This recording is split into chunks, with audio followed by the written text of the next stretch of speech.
Okay, let's unpack this. We're diving deep into something tiny, yet incredibly powerful that shapes the very flavors we savor yeast. Right. And specifically, we're following Kesser and Steen's whole process, trying to create this amazing apple cider vinegar for Tante Grin. And their yeast choice is, well, it's where the story gets really interesting right off the bat. Because there's a little twist, something you might not expect. Yeah. They actually have access to a friend's brewer's yeast. Yeah, a good one too. Bottom fermenting Bayer type, the kind you'd use for like a Pilsner or lager yeast. Exactly. But for their cider, they went with a top fermenting wine yeast. Which seems kind of strange, doesn't it? It really does. And I think what this immediately shows is how much of what we think we know about yeast might just be, well, assumptions, maybe even old wives' tales, Right. So our mission today is really to demystify yeast, get past the folklore, and understand the choices, the deliberate choices that create specific flavors. Focusing on Kesser and Steen's decision for Tante Grin. Exactly, the science behind it. Okay, so let's lay some groundwork. Yeast 101, maybe. Beyond the bake sale stuff. Good idea. Most of us know bread yeast, right? Saccharomyces cerevisiae. Lives on sugar, puffs out CO2, makes your dough rise. Simple enough. Same basic reaction, chemically.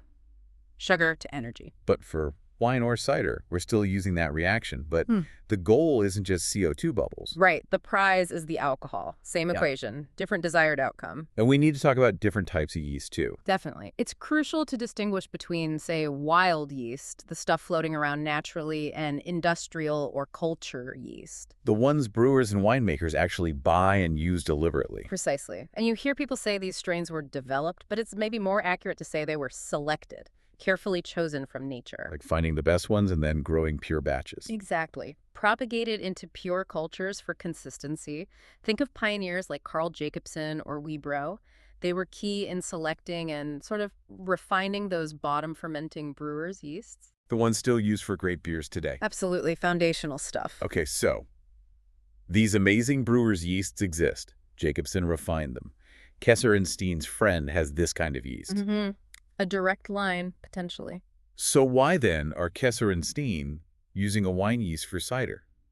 It still feels off, like using a race car for a leisurely stroll, It does beg the question, and it points towards a deeper understanding they have or are seeking about flavor creation. There must be a reason. There is. But before we get to their specific use, we kind of need to tackle a bigger idea about flavor, especially in the wine world, this concept of terroir. Ah, yes. Terroir, the magic of the soil, right? That belief that the ground itself makes the wine taste a certain way. So like Mosel wines tasting like Flintstone. That's the popular idea. And Kesser and Steen, they definitely push back on that. Kesser especially is quite pragmatic about it. So what's their take? How does it really work according to them? Well, if you connect it to the bigger picture, it's basically chemistry and biology, not magic. Plants can only absorb minerals that are dissolved in water. Okay. They don't just suck up rocks. They actually have to work to get minerals out of, say, sand or gravel. They pump out protons, H+ ions from the roots. To dissolve the minerals. Yeah, essentially creating a tiny acid reaction zone. Then they use ion exchange to grab what they need, like magnesium, Mn. Okay. Plus, you've got all sorts of microorganisms living in and around the roots helping process stuff. Even fungi play a role, like oyster mushrooms make oxalic acid, which can break down calcium carbonate limestone, basically. So the idea of tasting the actual Flintstone. Chemically, biologically, it doesn't really hold up. It's largely a myth, a romantic notion, perhaps. Okay, so if it's not the soil directly giving the taste, why do wines from different places, even nearby plots, taste so different? What's the real reason? That's the logical next question, isn't it? And the answer lies in, well, a bunch of other factors. Like what? Local microclimates are huge. Temperature, sunlight, humidity. They can vary a lot, even across one hillside. Then there's the cellar. What equipment are they using? Stainless steel tanks versus wooden barrels, maybe? Exactly. Different woods, old barrels versus new. And temperature control during fermentation and aging is absolutely critical. It's all these practical things. It reminds me of how those monks, way back in the Middle Ages, were dividing up land. They knew some plots were better long before anyone understood yeast or microbiology. Right. They recognized the differences based on outcome, probably linked to these very factors, sun exposure, drainage, things like that, not some inherent flavor in the dirt itself. Which brings us to that amazing anecdote you mentioned, the one about the brewery in Brussels. Oh, yeah, that's a fantastic example of how tradition and environment shape flavor. It's a traditional lambic brewery, basically. And they ferment in open vats. Open air vats, yeah. And get this. There are actual holes in the roof. Pigeons hang out up there. Seriously. Pigeons. Yep. And whatever microorganisms are floating in the air or associated with the pigeons, they become part of the brew. It's wild fermentation taken to an extreme. Wow. Okay. And then what? Then it goes into these ancient wooden barrels for aging, sometimes for years.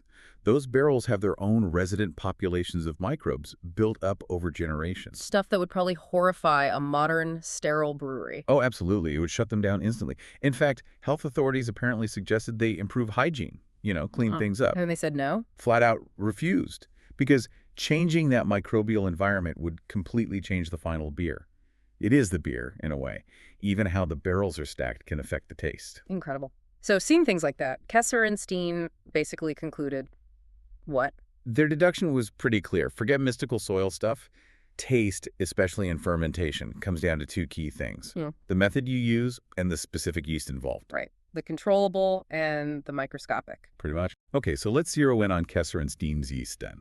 Yeah. Especially since it has this decade-long backstory. Right. It's not like they just picked one randomly. Nowadays, if you're making wine or beer, there's this huge range of cultured yeasts available. It's like a toy catalog for fermentation geeks. Totally. So many specific strains, bred for different results, going freestyle, relying only on wild yeast. That's tough.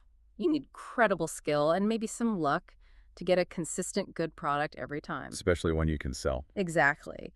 And here's something interesting. Universities and the yeast companies, they do these swap tests on vineyards. What do they find? Well, what's fascinating is they often find the DNA of well-known industrial yeast strains, even in places you'd think are pristine, like French strains showing up in New York vineyards. Wow, so these selected yeasts really get around. They do. They're robust. They compete well. It shows how much these cultured yeasts have influenced even supposedly wild fermentations. Okay, so the stage is set. Lots of options. Industrial yeasts are everywhere. You'd think Kesser and Steen would pick some cutting-edge, new strain from that catalog. Yeah, I might expect that, yeah. But no, their chosen yeast. Where'd it come from? You're going to love this. It was found at the bottom of a fridge. A fridge. Yep. Sealed up, apparently from 10 years prior. 10 years old. In a fridge. That's the story. So it was a choice made a long time ago, and they decided to basically reverse engineer it. Yeah. Figure out why it was chosen and why it works for them. Let's unpack that. What does the data sheet for this yeast? It's an ICV yeast, right? Innovative Wine Cooperative. Correct, ICV. So looking at its properties, first big thing, it's selected for very low production of sulfur compounds. Like H2S, SO2, the rotten egg smell stuff. Exactly, and acetaldehyde too. Low levels of those mean cleaner, fresher flavors, really important for cider, and especially for Tante Grun's vinegar, which needs that pure, crisp apple character. No off notes. Makes sense. What else? Okay, this is interesting. It says it has good compatibility with malolactic fermentation, MLF. That's the secondary fermentation, right? Where bacteria turn the sharp malic at the apple acid into softer lactic acid. Precisely. But here's the kicker. Kesser and Steen don't want MLF. They want to keep the malic acid. For tartness. Yes. Tante Grun specifically wants that residual malic acid tang in her vinegar. So they're using a yeast that could work with MLF, but they're deliberately managing the process to prevent it. Huh. So the compatibility isn't the reason they chose it. They're controlling around that feature. It shows real control over their method, yeah. They know the yeast's potential, but they're steering it precisely where they want it. Clever. What other superpowers does this fridge yeast have? Well, it's described as having a killer factor. Sounds dramatic. What does that mean? It means it's a strong competitor. It actively inhibits or kills off many wild yeasts and bacteria you might find hanging around, especially in a, backyard harvest situation. So it helps ensure it self-dominates the fermentation. Pretty much, even if you're not working in a totally sterile lab. And while Kesser and Steen are meticulous, it's not pharma-grade clean. This gives you an edge. You just need to add it early before the wild guys get established. Okay, useful. Anything else? It also has modest nutrient requirements, which is good if your fruit is coming from unfertilized orchards or fields where nitrogen levels might be lower or less predictable. Right. Doesn't need super rich juice to get going. And it works fast. Plus, it tolerates alcohol pretty well, up to about 16% ABV, assuming you have enough sugar in the first place. Efficient and robust. Yeah. And the flavor profile it gives. Generally, it leans towards producing a light wine character. Clean, not too heavy or complex on its own, which again seems perfect as a base for cider vinegar where you want the apple to shine. And the twist is, it was originally designed for grapes. Yeah. The data sheet mentions it's intended for French red grape varieties, Grenache, Merlot, Syrah. So a French grape yeast, found in a Danish fridge after 10 years, now making apple cider vinegar.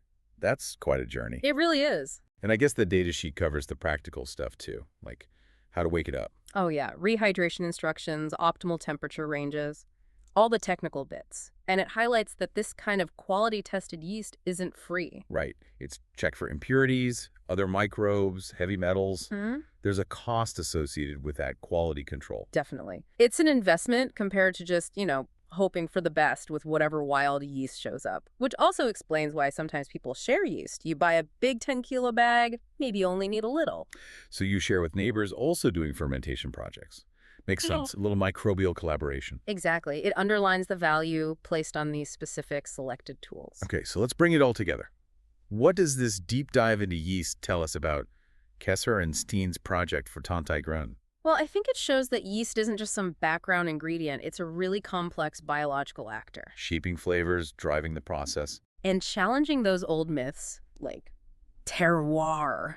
Kesser and Steen's journey here, from debunking that stuff to really analyzing this decade-old yeast. It shows this amazing blend of science, careful observation, maybe a bit of tradition, and very deliberate choices. All aimed at crafting something specific and special for Tante Grün.